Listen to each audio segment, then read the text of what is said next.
Pathanamthitta POCSO കേസിൽ ഒരാളുടെ കൂടി അറസ്റ്റ് രേഖപ്പെടുത്തി. മിഥുൻ മുരളി ചേരുന്ന. മിഥുൻ, വിവരങ്ങൾ.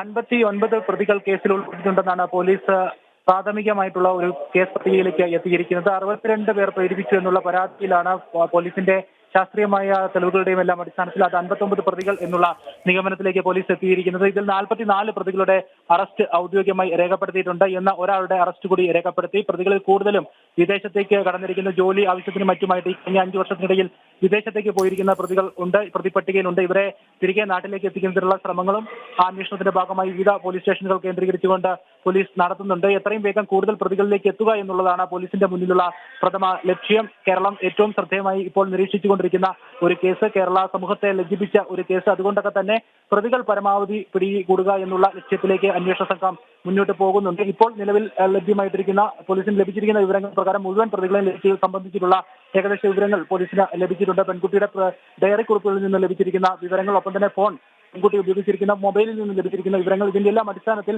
ഈ പ്രതികളുടെ പേര് വിവരങ്ങൾ അടക്കമുള്ള കാര്യങ്ങൾ പോലീസിന് ലഭ്യമായിട്ടുണ്ട്. അതുകൊണ്ട് വരും ദിവസങ്ങളിൽ കൂടുതൽ അറസ്റ്റുകൾ വിവിധ സ്റ്റേഷനുകളിൽ ഉണ്ടാകുമെന്നാണ് നിലവിൽ അറിയാൻ കഴിയുന്നത്. 29 എഫ്ഐആറുകളാണ് നിലവിൽ ഇതുവരെ രജിസ്റ്റർ ചെയ്തിരിക്കുന്നത്. 4 പോലീസ് സ്റ്റേഷനുകൾ, പത്തനംതിട്ട, ഇലവന്തിട്ട, പന്തളം, മലയാലപ്പുഴ തുടങ്ങിയ 4 പോലീസ് സ്റ്റേഷനുകളിലാണ് ഇതുവരെ കേസുകൾ രജിസ്റ്റർ ചെയ്തിരിക്കുന്നത്. മറ്റ് സ്റ്റേഷനുകൾ, ജില്ലയിലെ വിവിധ ഭാഗങ്ങളിലുള്ള സ്റ്റേഷനുകൾ കേന്ദ്രീകരിച്ചുകൊണ്ടും അന്വേഷണങ്ങൾ നടക്കുന്നുണ്ട്.